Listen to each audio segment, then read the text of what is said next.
अस्सलाम वालेकुम एवरीवन और welcome back to Fin Pockets learning series. Faiz के साथ हमारी काफ़ी इंटरेस्टिंग कॉन्वर्जेशंस हो रही हैं और इस बार हमने एक टॉपिक चूज़ किया है जो कि क्या कहते हैं, मेरे ख्याल से बहुत रेलिवेंट होगा। काफ़ी लोगों के जहन में सवाल होगा कि फैज़ कंपनीज़ तो भाई पूरी इकॉनमी में, पाकिस्तान में हज़ारों कंपनीज़ हैं, उनका कोई लेना देना नहीं है स्टॉक मार्केट से, सही है। और ये कुछ कंपनीज़ हैं, हमने IPO की बात की थी, ये IPO भी कर रही हैं, ये पैसे भी रेस कर रही हैं। तो ऐसा क्यों हो कि कुछ कंपनीज़ क्या कहते हैं का स्टॉक मार्केट से कोई लेन देन नहीं होता और कुछ कंपनी स्टॉक मार्केट में आती हैं, और क्यों आती हैं? तो आप हमें एक वॉक थ्रू करा दें कि किस तरीके, हाउ डज इट मैटर कि आप स्टॉक मार्केट में हो या नहीं, और जर्नी क्या होती है कंपनी की। बिल्कुल, तो इस जर्नी की जो आप बात कर रहे हैं उसमें बेसिकली दो मार्केट की बात करें। एक हो गई पब्लिक मार्केट, जो ये आपने IPO मार्केट की बात करी, स्टॉक एक्सचेंज की बात करी, और एक दूसरी हो गई प्राइवेट मार्केट, जिसमें जो और सारी कंपनीज है जो स्टॉक एक्सचेंज में नहीं है। आजकल प्राइवेट मार्केट्स का पाकिस्तान में काफी चर्चा चला हुआ है, because finally the Pakistani startup ecosystem is booming. उसमें आपने सारे पैसे रेज करते हुए देखे। तो इसकी जर्नी की जो बात है ना, उससे अगर हम शुरू करें फर्स्ट स्टेप से, तो पहला स्टेप जो होता है टिपिकली प्री सीड स्टेज एक कहलाता है। उसमें है कि आपके फाउंडर है, कोई आपका दोस्त है, उसके पास सिर्फ आइडिया है। अब उस आइडिया को आगे लेके चलने के लिए उसको पैसों की जरूरत है। अब वो जाएगा अपने दोस्त यारों के पास, फैमिली के पास, उस टाइम पे उसको वही लोग हैं जो पैसे देंगे जस्ट टू सी उस आइडिया से आगे क्या कर सकते हैं। तो वो प्री सीड स्टेज पे पैसे थोड़े से रेज करते हैं। अब ये सीड का एस्पेक्ट इधर इसलिए आता है कि वो एनालॉजी है ट्री के साथ, ठीक है। अब वो ट्री को बड़ा होने के लिए उससे सबसे पहले आपको एक सीड प्लांट करना होता है। तो उसी की तरह आप शुरू में बस आइडिया टेस्ट करने के लिए एक सीड प्लांट कर देते हैं। और इसमें क्या कहते हैं, एक जो टर्म इसके लिए मेरे ख्याल से मैंने सुनी है, एंजल राउंड, कि वो लोग फरिश्ते होते हैं जो कि पैसे क्या कहते हैं आपको शुरू में आपके आइडिया पे दे देते हैं। बिल्कुल। सो अब angel investors are typically high net worth individuals, जिनका थोड़ा एक्सपीरियंस भी हो सकता है इन्वेस्टिंग में, हो सकता है जिस इंडस्ट्री में आपके दोस्त का आइडिया है उसमें थोड़ा सा एक्सपीरियंस हो, उनको लगता है पोटेंशियल है, वो आपको फरिश्तों की तरह पैसे दे देंगे। तो ये प्री सीड स्टेज में थोड़े से एंजल्स कभी कभार आ जाते हैं, लेकिन ज्यादातर फैमिलीज आते हैं। सही है। एंजल्स जो टिपिकली आते हैं वो सीड स्टेज पे आते हैं। तो सही है, आपने थोड़ा सा आइडिया था, आइडिया पे थोड़ी सी वर्किंग की, लग रहा है कि आइडिया में और पोटेंशियल है, तो अब आपको टीम बनानी है, आपको लोग हायर करने हैं एक्सेट्रा। उसके लिए जो आप पैसे रेज करेंगे वो सीड स्टेज कहलाएगी, ठीक है। तो a bit more advanced in pre seed stage.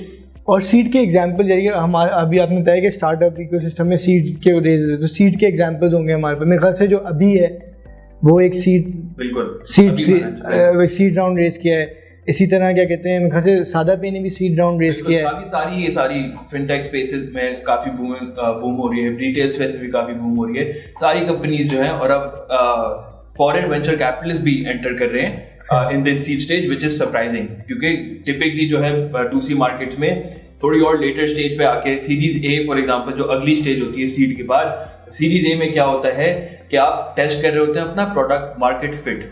इसके मतलब क्या हुआ कि कंपनी ने प्रोडक्ट बना लिया है, अब थोड़ा बहुत उसको मार्केट भी थोड़ी बहुत समझ में आ गई, और वो टेस्ट कर रहे हैं कि दोनों में कोई फिट है कि नहीं है। जो मैं प्रोडक्ट बना रहा हूँ कोई खरीदना चाह भी रहा है कि नहीं चाह रहा, सही है। if that's the test, that's the series A sort of stage that the company comes on. अभी भी वो still trying to figure out कि बिजनेस चलेगा कि नहीं चलेगा। बाजार का फॉर एग्जांपल काफी रिसेंटली $30 मिलियन का रेज हुआ है सीरीज ए का। उसमें भी यही है कि उन्होंने प्रोडक्ट लॉन्च किया, मार्केट में देखा, ट्रैक्शन आई, अब उसको थोड़ा और इम्प्रूव करने के लिए वो सीरीज ए राउंड रेज कर रहे हैं।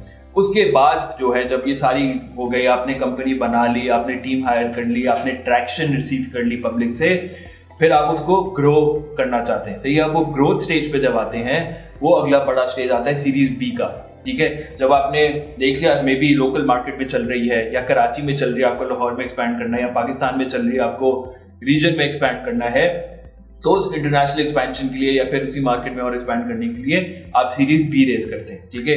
ये अमाउंट्स फिर ज्यादा बड़े होते हैं। आपने एयरलिफ्ट का एग्जांपल रिसेंटली देखा होगा, $85 million, that's a series B, a sizeable amount, ताकि एयरलिफ्ट जाके एक्सपेरिमेंट करे बाहर भी कि ग्रो कैसे करेगी वो। और इसमें एक क्या कहते हैं, मैंने जो अपनी पढ़ा है थोड़ा स्टार्टअप्स के बारे में, उसमें ये कि मैंने तो F भी सुना हुआ है, सीरीज F, तो ये लेटर्स पे बेस्ड है, ABCDEF। तो थ्योरेटिकली कोई लिमिट है इसकी? तो थ्योरेटिकली कोई एक्चुअली लिमिट नहीं है, क्योंकि इसके बाद आता है सीरीज सी, फिर आता है डी, फिर ई, फिर कुछ कंपनीज एफ तक भी चले जाती हैं। It's a matter of ticket size. Ticket size का मतलब कि सीरीज बी के बाद जो है ना सारी कंपनीज पैसा लेती हैं ग्रोथ के लिए, ठीक है। ग्रोथ एक्सपेंशन कैपिटल चाहिए उनको, जितने बड़े होते रहते हैं उतना ज्यादा पैसा चाहिए होता है। और लिमिट बेसिकली वो आती है कि private markets will might not be able to give you that much money, ठीक है, क्योंकि पब्लिक मार्केट जैसे हमने बात करी स्टॉक एक्सचेंज की, उनके पास ज्यादा पैसा है, ज्यादा लिक्विडिटी है जिसको बोलते हैं। तो कंपनीज प्रेफर करती हैं सी, डी, मे बी ई के बाद, के डी के बाद टिपिकली एक्चुअली के वो आईपीओ कर लें। सही है, ठीक है। आईपीओ में आपको पता है आपको ज्यादा पैसे मिलेंगे, may be at better terms.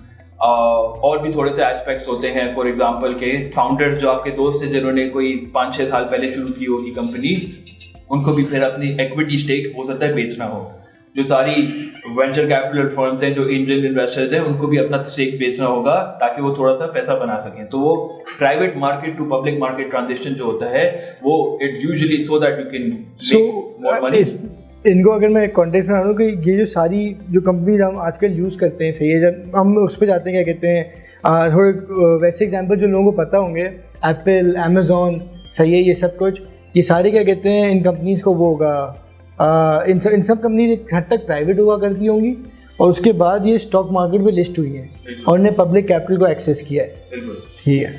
और पाकिस्तानी कॉन्टेक्स्ट में क्या एग्जांपल होगा इसका? तो आप बहुत रिसेंटली देखें, अभी एक आईपीओ होने वाला है एयरलिंक का, राइट। अब वो अमाउंट जो रेज कर रहे हैं वो इतना ज़्यादा अमाउंट नहीं है, because they raising around $36 million. आपको पता है एयरलिफ्ट ने उससे ज़्यादा ही पहले से रेज कर चुका है। तो ये थोड़ा अजीब लगेगा कि हम इधर बोल रहे हैं कि जब प्राइवेट मार्केट्स नहीं दे पाती पैसे तो फिर आप पब्लिक मार्केट्स के पास जाते हैं। और पाकिस्तान के कॉन्टेक्स्ट में आप पब्लिक मार्केट में इतनी जल्दी जा रहे हैं कि आप सिर्फ $36 मिलियन रेज कर रहे हैं, and it is still the largest IPO in Pakistan history.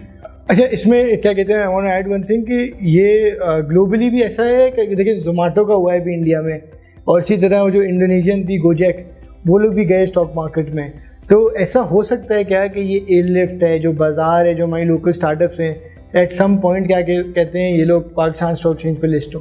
100%। Bykea भी आपने मेंशन नहीं करा। हाँ, बाइकिया मेरे हिसाब से they should in the next few years they should have the capacity to go public, और यही होगा कि वो इतने बड़े हो जाएंगे कि अब उनको एग्जिट्स भी चाहिए होंगे, फॉर एग्जांपल अपने फाउंडर्स के लिए उनको और पैसा भी रेज करना पड़ेगा।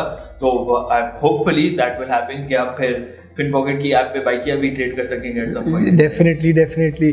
तो गाइज ये एक सॉर्ट ऑफ एक समरी थी कि कंपनी की एक जर्नी होती है आइडिया से। जब वो आइडिया फाउंडर को आता है, उसके उस वक्त फ्रेंड्स एंड फैमिली उसको ट्रस्ट करते हैं, वो उसको पैसे देते हैं। उसके बाद वो थोड़े बाहर लोगों के पास जाता है सीड स्टेज पे, या फ्रेंड एंड फैमिली भी होते हैं सीड स्टेज पे। कुछ इंडस्ट्री के पुराने लोग आ जाएंगे कि यार ये सही कर रहा है बंदा काम, इसके पीछे मैं पैसे लगाता हूँ।